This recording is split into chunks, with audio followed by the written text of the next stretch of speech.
करोड़ रुपए दे सकता हूँ, लेकिन बदले में ये सारे गहने वापस ले लूंगा और आगे से तुम्हें कोई उपहार भी नहीं दूंगा। तुम्हारी बात पूरी होते ही उसने बिना एक पल सोचे सिर हिला दिया। इस बार तुम सचमुच चौंक गए। तुमने पूछा, सच में तुम्हें इनसे जरा भी मोह नहीं है? वह हल्का सा मुस्कुराई। झूठ नहीं बोलूंगी, मुझे इनसे बहुत लगाव है। इतनी महंगी चीजें कौन सी लड़की छोड़ना चाहेगी? मैं भी नहीं चाहती। उसने गहरी सांस ली। लेकिन मेरे लिए मेरे भाई की जिंदगी इन सबसे ज्यादा कीमती है। कुछ पल रुककर उसने अपनी सच्चाई भी बता दी। लोग कहते हैं कि मैं अमीर लड़कों के पीछे भागती हूँ। यह बात पूरी तरह झूठ भी नहीं है। मैं सचमुच ऐसे किसी इंसान को ढूंढना चाहती थी जो मेरे भाई के इलाज में मदद कर सके। हाँ, मुझे पैसे पसंद है, लेकिन उससे भी ज्यादा मुझे अपने परिवार की चिंता है। उसकी बात सुनकर तुम्हारे मन में उसके लिए सम्मान पैदा हो गया। उसमें कमियां थी, लेकिन वह जानती थी कि जीवन में सबसे महत्वपूर्ण क्या है। तुम्हें अनायास लियू रुयान की याद आई और दोनों के स्वभाव का अंतर साफ दिखाई देने लगा। तुम मुस्कुराए और प्यार से उसके सिर पर हाथ फेरते हुए बोले, 2 करोड़ रुपए मैं तुम्हें उधार नहीं दूंगा। यह सुनते ही उसके चेहरे की चमक गायब हो गई, लेकिन अगले ही पल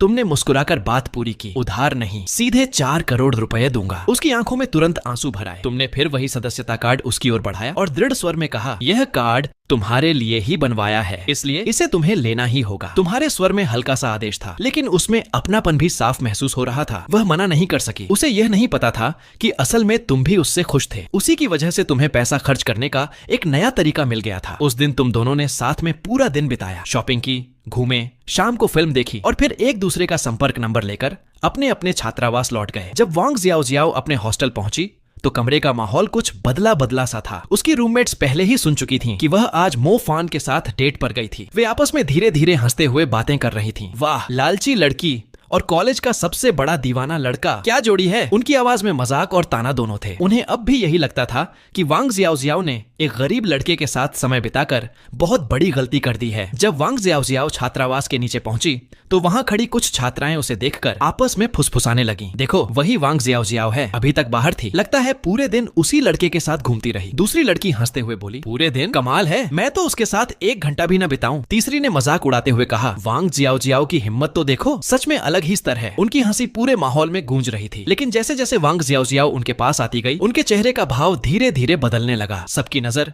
उसके हाथों में पकड़े शॉपिंग बैग्स पर टिक गई। 1 नहीं, 2 नहीं, बल्कि कई बड़े बड़े बैग। उन पर दुनिया के मशहूर लग्जरी ब्रांडों के नाम साफ दिखाई दे रहे थे। Louis Vuitton, Hermes, Chanel, Dior, Estee Lauder. महंगे कपड़े, डिजाइनर बैग, परफ्यूम और कॉस्मेटिक्स से भरे दर्जनों पैकेट उसके हाथों में थे। कुछ क्षण पहले तक उसका मजाक उड़ाने वाली लड़कियां अब एकदम चुप हो चुकी थीं। वांग जियाओ उनके सामने से गुजरकर हॉस्टल के अंदर चली गई, लेकिन वे अब भी वहीं खड़ी रह गईं। काफी देर बाद एक लड़की धीमी आवाज में बोली, तुम लोगों ने उसकी कलाई देखी? बाकी सबने उसकी ओर देखा। वह बोली, मुझे तो लगा उसने वही जेड का कंगन पहना हुआ था जो उस ज्वेलरी शोरूम की सबसे कीमती वस्तु है। उसकी कीमत करोड़ों रुपए बताई जाती है। ये सुनते ही सबके चेहरे का रंग उड़ गया। उनके मन में एक ही सवाल घूमने लगा, वह तो पूरे दिन मोफान के साथ थी, फिर उसके पास इतने महंगे ब्रांड्स और करोड़ों का कंगन कैसे आ गया? कुछ देर तक सबने एक दूसरे की ओर देखा, फिर लगभग सभी ने सिर हिला दिया। उन्हें यकीन ही नहीं हुआ कि यह सब मोफान ने दिया होगा। आखिर उनकी नजर में वह अब भी वही साधारण लड़का था जिसके बारे में कॉलेज में लोग तरह तरह की बातें किया करते थे। इसलिए उन्होंने अपने अपने अंदाजे लगाने शुरू कर दिए। शायद वांग जियाओ किसी और अमीर लड़के से भी मिली होगी, कोई ऐसा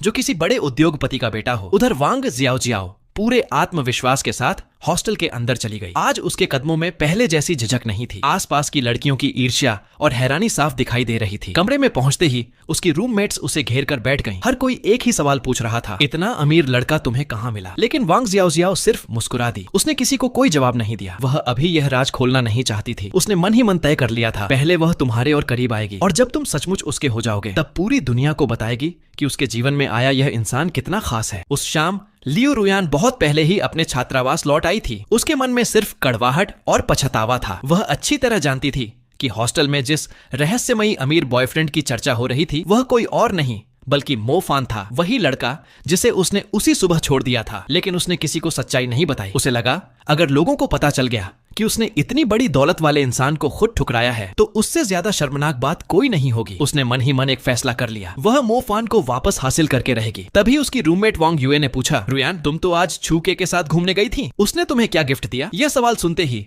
लियू रुयान का चेहरा उतर गया। पूरा दिन वे दोनों बड़े बड़े ब्रांडेड स्टोर घूमते रहे थे, लेकिन हर बार जब किसी चीज की कीमत लाखों रुपए निकलती, छू के कोई ना कोई बहाना बनाकर कह देता, यह तुम्हारे ऊपर अच्छी नहीं लगेगी। आखिर में वह खाली हाथ लौट आई थी और अब वांग जियाओ ढेर सारे महंगे उपहार लेकर वापस आई थी। यह तुलना उसके दिल में ईर्ष्या की आग और तेज कर रही थी। उसी समय वांग युए की नजर एक छोटे से डिब्बे पर पड़ी। उसने उसे खोलकर देखा और आश्चर्य से बोली, अरे यह तो हरमेस का सदस्यता कार्ड है। बाकी लड़कियां भी उत्सुकता से पास आ गईं। उन्होंने देखा कि लगभग हर लग्जरी ब्रांड के बैग में ऐसा ही एक सदस्यता कार्ड रखा था। वांग जियाओ मुस्कुराते हुए एक एक कार्ड निकालकर दिखाने लगी। तब किसी ने उत्सुक होकर पूछा, इन कार्डों में कितना बैलेंस है? वह शांत स्वर में बोली, हर कार्ड में 2 करोड़ रुपए जमा हैं। उसकी बात सुनते ही पूरा कमरा एकदम शांत हो गया। सबकी आंखें आश्चर्य से फैल गईं। उधर दूसरी ओर तुम अपने कमरे में बैठकर पूरे दिन का हिसाब लगा रहे थे। रेस्टोरेंट खरीदने में 3 करोड़ रुपए से ज्यादा खर्च हुए। फिर ज्वेलरी, सदस्यता कार्ड और दूसरे उपहारों पर करोड़ों रुपए और चले गए। ब्रांडेड कपड़े,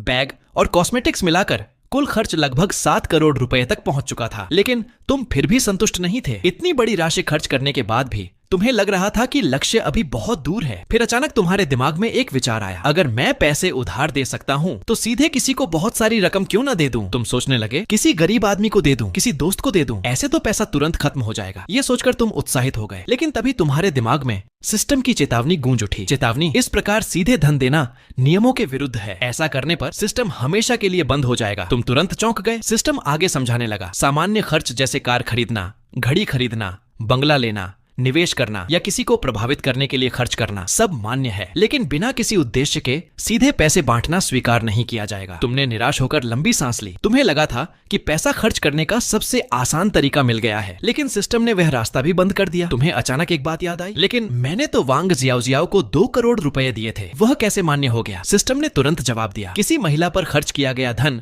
उसे प्रभावित करने या संबंध विकसित करने का हिस्सा माना जा सकता है। इसे निवेश या सामाजिक मूल्य वाली खर्च की श्रेणी में रखा जाता है। लेकिन यदि तुम बिना किसी कारण किसी अजनबी या भिखारी को करोड़ों रुपए दे दोगे तो उसे केवल बेहिसाब दान माना जाएगा, जो सिस्टम के नियमों के विरुद्ध है। फिर सिस्टम ने एक और नियम बताया, धन देकर बदले में किसी प्रकार का उचित लाभ, संबंध, भावना या मूल्य होना चाहिए। केवल यूं ही पैसे बांटना स्वीकार नहीं है। इसके अलावा किसी एक व्यक्ति, चाहे वह मित्र हो या महिला, को एक दिन में अधिकतम 2 करोड़ रुपए ही दिए जा सकते हैं। लगातार कई दिनों तक भी ऐसा नहीं किया जा सकता जब तक उसके पास वास्तविक आर्थिक आवश्यकता न हो। यह सब सुनकर तुम्हारा उत्साह थोड़ा ठंडा पड़ गया। अब साफ था कि सिस्टम के नियमों के भीतर रहकर ही पैसा खर्च करना होगा। इतना आसान भी नहीं था और दिन अभी खत्म भी नहीं हुआ था। तुम बिस्तर पर बैठे पूरे दिन का हिसाब लगाते रहे। इतनी कोशिशों के बाद भी तुम एक दिन में 10 करोड़ रुपए तक खर्च नहीं कर पाए थे। यह बात तुम्हें थोड़ी निराश कर रही थी। आखिरकार तुमने सोचा, अब छोटी छोटी बातों में उलझने का कोई फायदा नहीं। कल से बड़े पैमाने पर निवेश करना होगा। कंपनियां खरीदूंगा,